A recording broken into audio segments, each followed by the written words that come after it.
Question दिया हुआ है कि एक capacitor is charged using an external battery.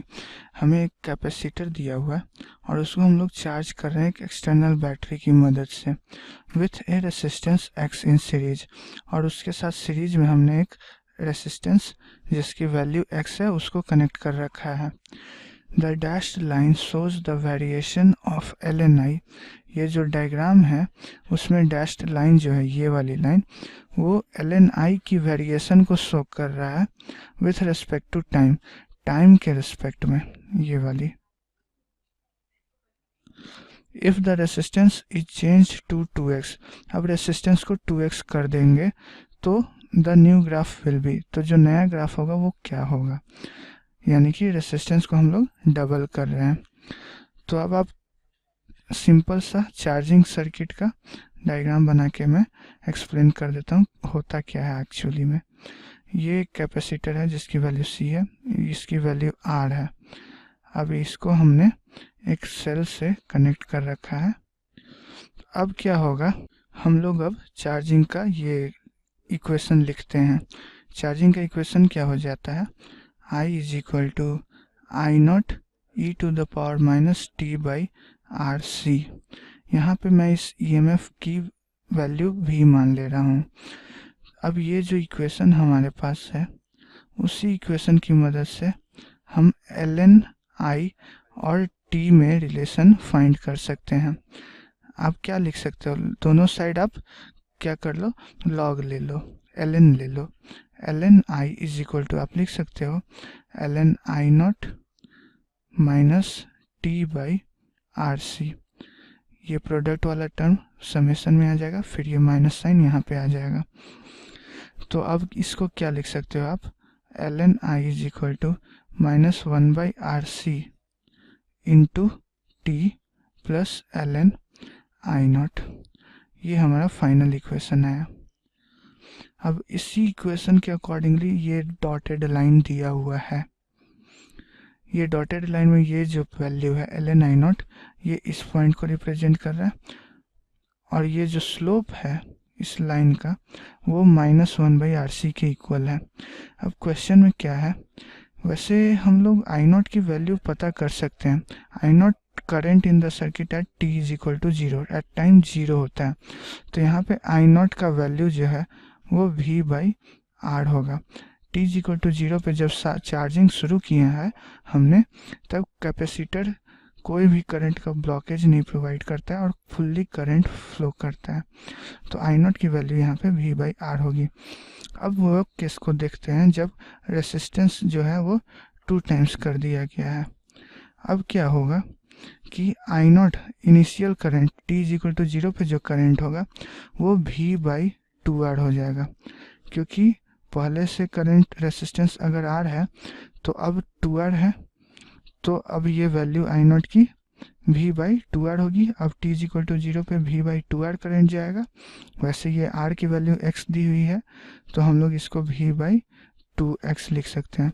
यहाँ पे R की वैल्यू x दी हुई थी तो यहाँ पे V बाई x लिख सकते थे इसको भी। अब इस इक्वेशन को गौर करो आप।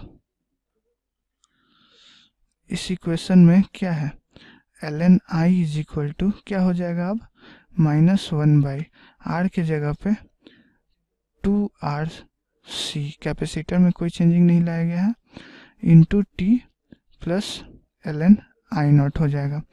अब ये जो I नॉट है वो पहले वाले I नॉट से कम होगा, क्योंकि पहले वाला I नॉट क्या था, V बाई एक्स था। अब जब रेसिस्टेंस को डबल कर दिए तो I नॉट की वैल्यू क्या आ गई, V बाई 2x आ गई। तो यहाँ पे आप गौर करो, ये वाली वैल्यू क्या थी, V बाई एक्स, तो V बाई 2x ऊपर तो हो नहीं सकता है, V बाई 2x यहीं पे होगा। तो ये दोनों ऑप्शन तो ऐसे ही एक्सक्लूड हो गए, छट गए। अब इन दोनों ऑप्शंस में से कोई एक सही होगा। तो अब आप स्लोप पे फोकस करो। स्लोप क्या हो गया, माइनस 1 बाई 2RC हो गया। पहले स्लोप क्या था, माइनस 1 बाई RC, अब क्या हो गया, माइनस 1 बाई 2RC। तो जाहिर सी बात है माइनस 1 बाई RC जो है वो माइनस 1 बाई 2RC से छोटा होगा। ये थोड़ा कंफ्यूजिंग लग सकता है, आप एग्जाम्पल पे तौर पे ले लो। -1/2 और -1/4, इन दोनों में कौन छोटा है? तो ये -1/2 छोटा है। ये बस ऐसे ही मैंने एक्सप्लेन छोटा सा एग्जांपल से कर दिया ताकि कोई कन्फ्यूजन ना हो आपको। अब देखो स्लोप जो है वो हमारा इंक्रीज कर रहा है, तो हम लोग इस डायरेक्शन में जाते हैं। जब ये लाइन को आप फोकस करो, इस डायरेक्शन में जाते हैं तो स्लोप क्या होता है? इंक्रीज करता है। फिर यहाँ से यहाँ तक भी स्लोप क्या होता है? इंक्रीज करता है। ग्राफ में जब भी 0 से पाई तक tan थीटा का वैल्यू इंक्रीजिंग होता है, ये tan जो है इंक्रीजिंग फंक्शन होता है, इसलिए इंक्रीज करने का मतलब स्लोप जो है वो इधर से इधर की ओर मूव करेगा। तो अभी जो स्लोप है ये लाइन है, तो ये लाइन थोड़ा उठेगा, तो स्लोप अब इंक्रीज करेगा। तो स्लोप इंक्रीज करने के लिए ये जो कुछ ऐसा है, कुछ लाइन अब फाइनल होना चाहिए। तो अब इस लाइन के अकॉर्डिंगली देख लो आप, क्यू लाइन जो है वो ये जो बीच में जो लाइन होता है इसके पैरेलल उससे थोड़ा उठा हुआ है, तो हमारा फाइनल आंसर क्यू सही होगा क्योंकि इसका स्लोप थोड़ा ज़्यादा है इस वाले डॉटेड लाइन से जो क्वेश्चन में दिया हुआ था। तो हमारा फाइनल आंसर क्या है? Q. The given question is, in the given circuit with steady current, the potential difference across the capacitor is, and the given options are V, V by 2, 2V by 3, and none of these. Okay, now see, and this is the circuit given to us, and we have to find the voltage across this capacitor. So now see, first of all, when we have a steady current flowing through the circuit, there is no current flow through the capacitor, because in the steady state a capacitor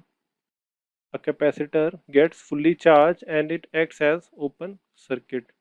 Okay, open circuit, and in the open circuit condition the current flowing is zero, but it will have some voltage. Okay, so let me take this voltage to be plus minus Vc. So this is, I am assuming that this voltage is Vc. Okay, and let me name the points here. So we have this point A, B, C, D, E, and this point to be F. Okay, so now we have three loops here.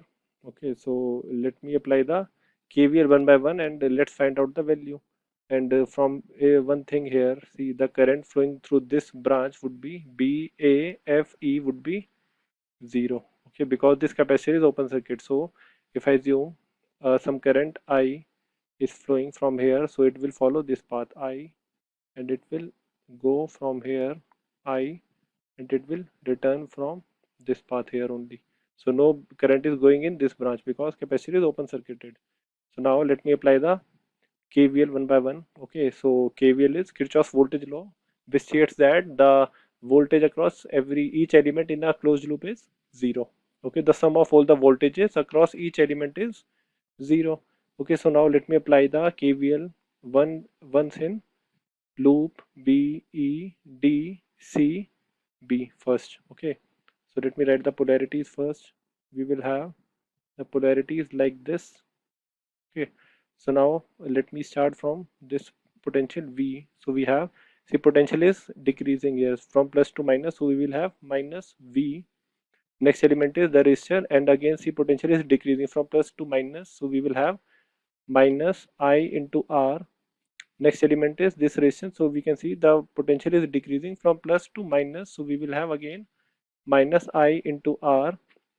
And next element we have, see, from minus to plus the potential is increasing, so we will have plus 2V, and this will be equal to 0. And from here, if I find the value of, see, I, we will get minus 2IR plus V equals to 0. So from here we will get I equals to V by 2R, right? So let this be the equation 1. Okay, now let me apply the KVL in the outer loop. Okay, in the outer loop. So let me again write the polarities. We have, see, the polarities here would be plus and minus, and polarity for the capacitor is already mentioned. Okay, now if I apply the KVL in the outer loop, so we will get, let me write the outer loop first. We have C, B, A, F, E, D, C. Okay, this outer loop. So we will have here, let me start with the potential 2V. See here, we are going in this direction, okay, in the clockwise manner. So the potential across 2V is increasing from minus to plus. So we will have plus 2V. Next element in this is V. So the potential is decreasing from plus to minus. So there is a decrease in potential, minus V. The potential drop across the resistor would be 0 because the current flowing through resistance is 0. Next would be the capacitor Vc, that is again decreasing. So it would be minus Vc. And next element we have is this resistor, which is decreasing in potential. So we will have minus IR equal to 0. Okay. So from here we will have 2V minus V would be V minus Vc equals to I into R, and the I value is V over 2R multiplied by R. So from here R and R will cancel out, and we will get V minus V by 2 equal to Vc. So from here we can write Vc would be equals to V by 2 volts. Okay, so this is the required potential difference across the capacitor under steady state. Okay, and from the given options we have A, B, C and D. Option B is the correct answer. Thank you.